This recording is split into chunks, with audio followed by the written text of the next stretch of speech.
Sejam bem-vindos a mais um episódio do nosso amado Café com CDC. Direito sem juridiquês, descomplicado para o seu dia a dia, para o nosso dia a dia. Nós estamos no oitavo episódio. O último episódio do mês de março. Março já foi, né? Meu Deus, ontem a gente estava comemorando o Natal. Sim. Ano novo, agora o mês de março já terminou. Amiga, nós estávamos desejando começar a gravar o podcast. Pois nós é. já estamos no oitavo episódio. Pense aí. É por isso que a gente não pode demorar de começar os nossos projetos. Não porque podemos. quando a gente estiver fazendo, a gente vai ter desejado, já ter começado antes. É isso aí. Olha, Coach motivacional. Se você chegou agora e não me conhece, eu sou Yandra Dias, advogada, especialista em direito do consumidor. E aqui a gente conversa sobre direito do consumidor de forma descomplicada. Isso aí. Eu me chamo Gleidson Faleiro, advogado, especialista em direito do consumidor, mais de 10 anos de atuação na área, nos órgãos de proteção e defesa do consumidor, Procon Bahia, Procon Municipal de Lauro de Freitas, junto ao Ministério Público, Defensoria Pública. E aí nós vamos, né, nos apaixonando a cada dia que passa Com por certeza, essa é muito matéria, né? importante falar sobre direito do É consumidor. o nosso dia a dia, né? É o nosso dia a dia. E hoje o tema tá simplesmente assim Nos top 10 de reclamações de reclamação. do Brasil. Hoje a gente vai falar sobre empresas de telefonia e... Cobranças de serviço que nunca foram contratados. Exatamente. Falta, né, da prestação do serviço. A gente fala muito aqui sobre alinhar a expectativa, né? E aí o consumidor alinha a expectativa em contratar o serviço de uma operadora e acaba se frustrando. Frustração em cima de frustração, porque olha, lidar com essas empresas de telefonia no Brasil é difícil, viu? Muito. Quem nunca entrou com a reclamação, abriu um protocolo com a TIM, com a Vivo, com a Oi, E com a passar Claro? horas a fio naquele telefone esperando para ser atendido, congestionado. Sabe uma coisa que eu sempre reparei? Que para contratar não tem fila. Não, nunca tem. É sempre rápido. Mas se você abrir ali reclamação, aquela musiquinha dói o 20 ouvido. minutos ouvindo música quando E quando atende. cai, Quando cai. não retorna. Não, e olha, isso é irritante, porque primeiro que para a gente conseguir falar com o atendente, pede confirmação de várias coisas. Pede Sim. seu CPF, pede, enfim, confirmação do número. Aí passa para outra pessoa, aí passa para outra pessoa. você Você já confirma- explicou. Confirmar tudo de novo. E você já meio que já explicou o que você quer. Aí, não é nesse setor, é em outro setor. Aí você tem que explicar tudo de novo. Aí quando você já está no terceiro atendente, a ligação cai. Você já perde ali a intenção do seu réu primário nessa ligação. Mas o que queremos abordar aqui, além de tantos outros assuntos relacionados a essa relação de consumo, é cobrança de serviço que nunca foi contratado. É o nosso primeiro tópico para a gente abordar aqui. O cliente só queria a internet, Sim. mas quando pega a fatura, aparece lá serviços digitais, conteúdos premiums, toque, jogos, clube de vantagens. Tá ali. Valores que vão somando. E às vezes são valores bem irrisórios, tipo Isso, R$5, R$7 que você não Mas vai que quando percebendo. soma a conta, além de você não ter contratado, que quando vai somando esses Poxa, picadinhos, faz uma e ao longo diferença. de 1 ano, 2 anos, 3 anos com a operadora, Pois é, acontece e às vezes muito. um serviço que você nunca usou. E isso é o que a gente chama de venda casada no Código de Defesa do Consumidor. Quando você não contrata aquele serviço e eles vão embutindo no seu contrato. Aí ele é venda casada naquele primeiro momento em que você está levando um produto que você não quer, você só queria a ligação e os dados móveis para Isso. poder operar ali nas redes sociais, no WhatsApp e tal. Aí ela vendeu casado e ela passou a cobrar. E aí você já tem uma segunda punição, que é a cobrança indevida. Pois é, E pode se aplicar ainda uma vantagem manifestamente excessiva, exatamente. porque está aplicando em cima do consumidor um ganho que ele não contratou, que ele não fez, cláusula abusiva e tudo mais. É interessante que você, ao registrar que na sua conta está vindo uma cobrança que você desconhece, que você não contratou, que você não usa esse serviço, você deve imediatamente, ligar para a operadora e registrar essas reclamações. Imediatamente, entrar nos sites do Reclame Aqui, do consumidor.gov e registrar essa reclamação. Procurar o PROCON mais perto da sua residência da sua cidade ou pelas plataformas digitais que alguns órgãos já estão atendendo, né? Consumidor.gov. E o próprio PROCON, recebendo a reclamação via e-mail, que foi o caso aqui do PROCON de Lauro de Freitas. Isso. Nós recebemos aqui, doutor Alexandre. Queremos deixar aqui o nosso abraço a ele, dizer que foi muito bom o nosso bate-papo. Logo, logo estaremos gravando novamente algum outro episódio. Mas o PROCON de Lauro já recebe a reclamação via e-mail. Né? Para facilitar, né? Às vezes o consumidor não tem tempo de ir lá no PROCON, horário, enfim. E aí você começa ali aquela sequência de produção de provas para justamente reivindicar o seu direito, ou administrativamente, com a devolução de todos os valores que foram cobrados de forma indevida, ou judicialmente, inclusive com a possibilidade de se obter o dano moral, né? Sim. Porque você foi cobrado indevidamente. E quando você paga, né, de faturas... forma indevida, artigo 39, inciso 3º do Código de Defesa do Consumidor, você tem direito à devolução em dobro. Se você pagou o que não devia, você merece isso em dobro. Tá na lei, né? Então precisa ser cumprido. Fora ainda quando tem essa cobrança indevida e eles ainda se negam a cancelar. Sim. Vem aí toda uma resistência para cancelar esse contrato, que também não pode. Existem os contratos que ele tem ali o tempo de permanência mínima, né? Que é um contrato de fidelidade, né? Sim. 12 meses, 24 meses, depende muito de cada contrato. E você, quando contratou, deve ter sido previamente avisado sobre isso. Se não foi, cabe também um pré-questionamento sobre isso daí, né? Normalmente, quando há uma fidelidade, é informado logo no ato da contratação. E se está sendo tudo fornecido como vocês combinaram, tá tudo bem ter essa cláusula de fidelidade. Mas se não, podemos revogar essa fidelidade porque o serviço é ruim ou inexistente. Tá com ou defeito, porque né? essa relação tem ali algo prejudicial. Ele está desequilibrado. O consumidor está pagando por uma coisa que ele não quer e a operadora insiste em não querer cancelar. E só vai cancelar se embutir a multa contratual. Isso é um desrespeito a você, enquanto consumidor, e tenha certeza que se o seu serviço ou ele não está sendo fornecido ou você encontrou qualquer irregularidade no seu contrato, você pode sim cancelar sem multa contratual. Pois é, o seu contrato tem que descrever categoricamente, de forma legível, clara, que você contratou tais e tais serviços. Então, eu contratei um plano de internet, eu contratei um plano de voz, eu contratei um stream, que é aqueles canais aqueles aplicativos de assistir vídeos e tal, né? Tem a Claro TV, tem a TIM, tem a Vivo Play, se eu não me engano.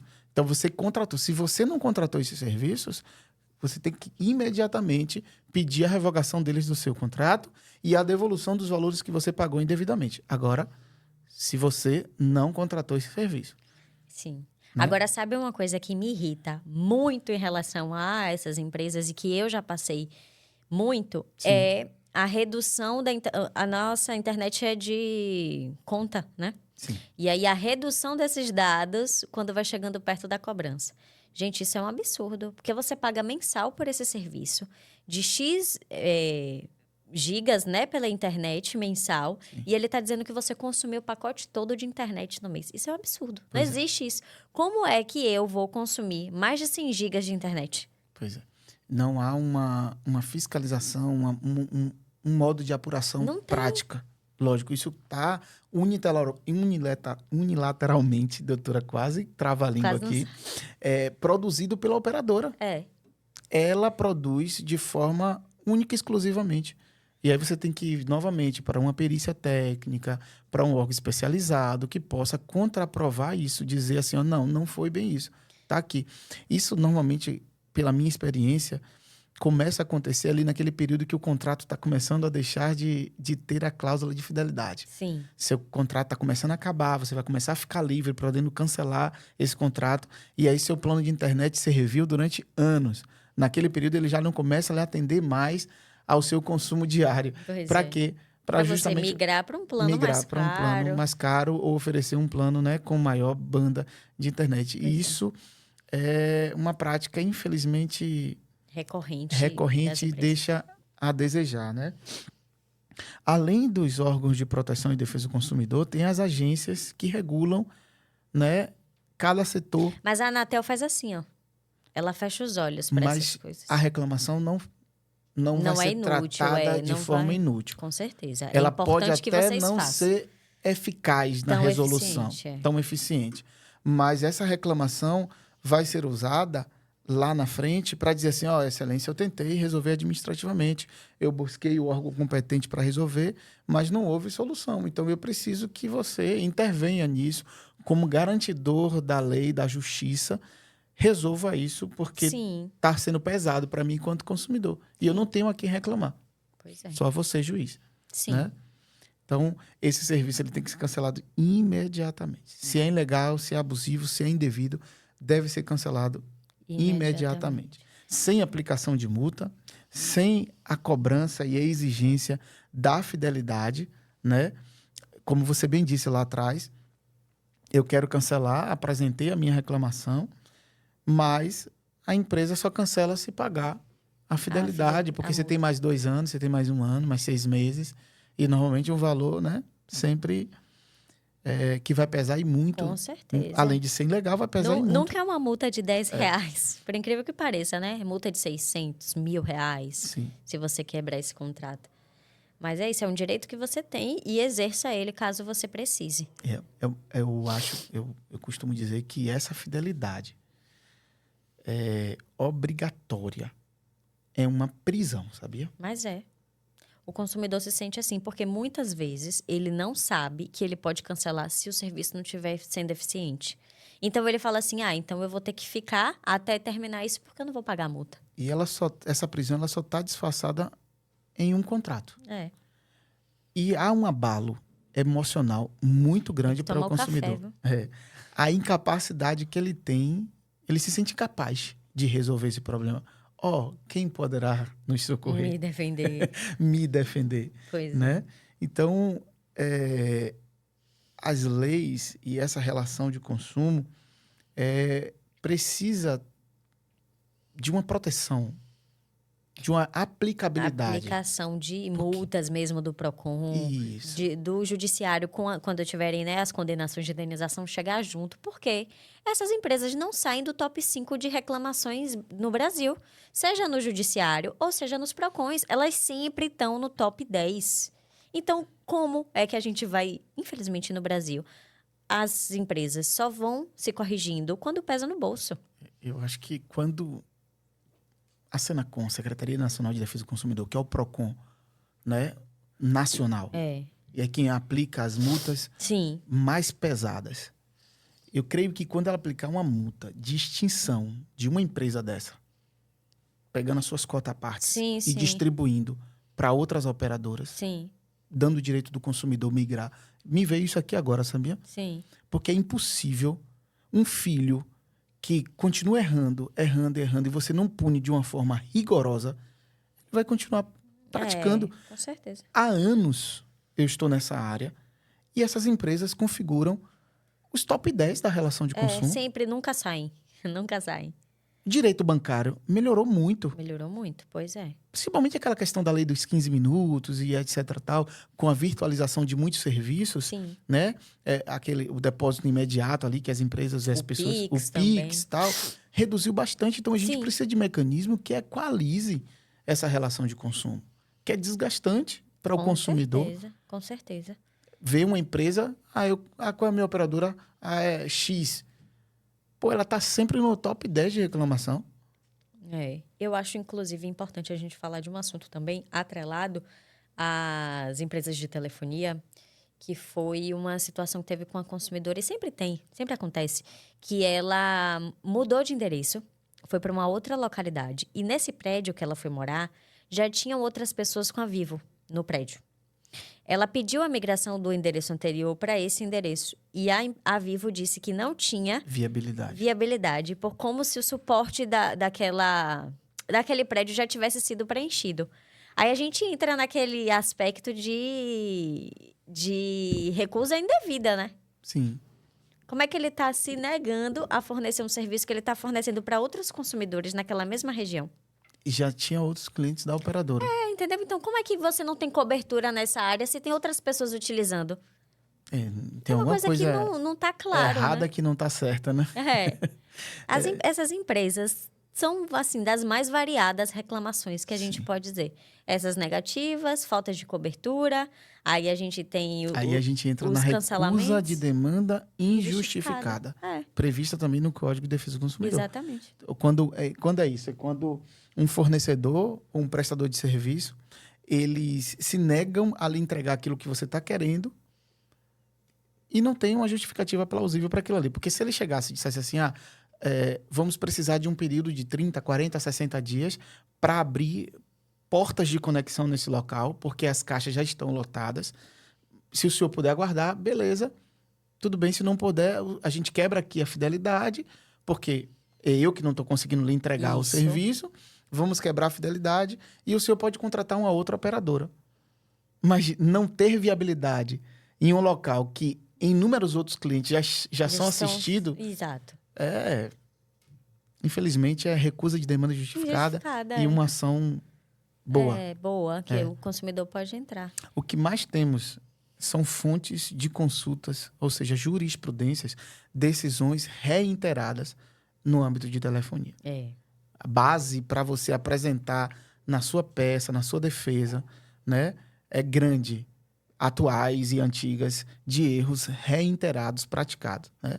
Eu mesmo passei por uma situação de telefonia, e nós até já abordamos aqui no início, no primeiro episódio, se eu não me engano, com a TIM, de que havia uma oscilação de clientes conectado, desconectado, conectado, desconectado, e quando foi abordar um técnico, era porque a caixa deles não tinha mais capacidade de atender a quantidade de clientes, e aí ficava desconectando um, conectando o outro, ou pegando uma porta, dividindo para duas pessoas, e aí aumenta, né?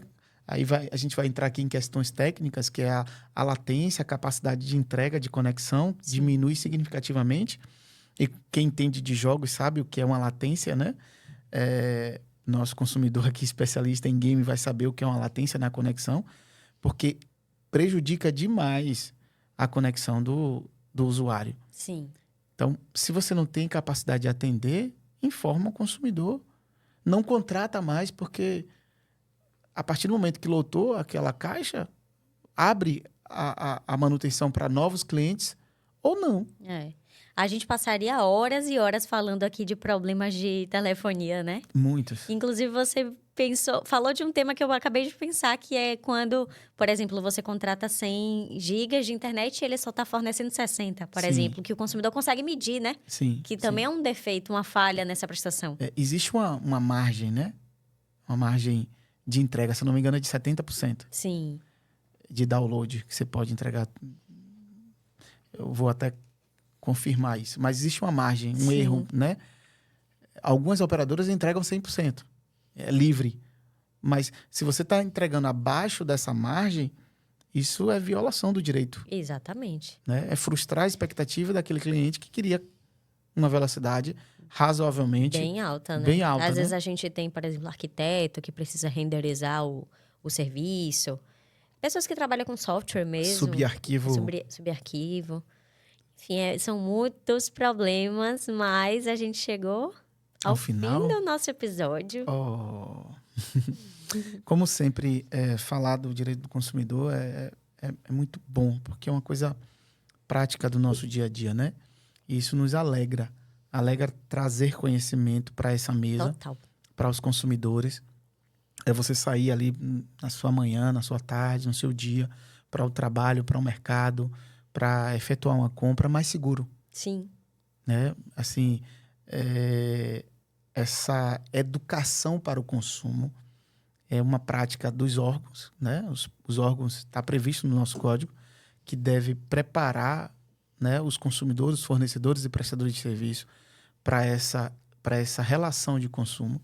E nós hoje nos sentimos parte dessa cadeia educativa, né? Sim. Trazer esse conhecimento de forma clara, de forma transparente, de forma leve seus direitos e deveres também, né? É isso.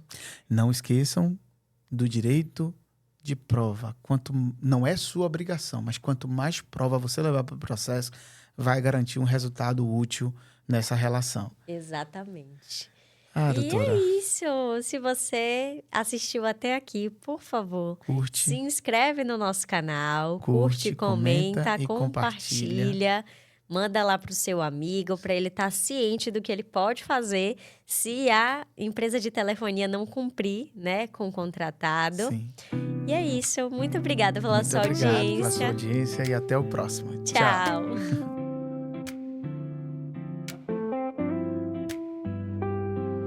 Luz baixa, mesa simples, o café ainda quente, histórias que se repetem na vida de tanta gente.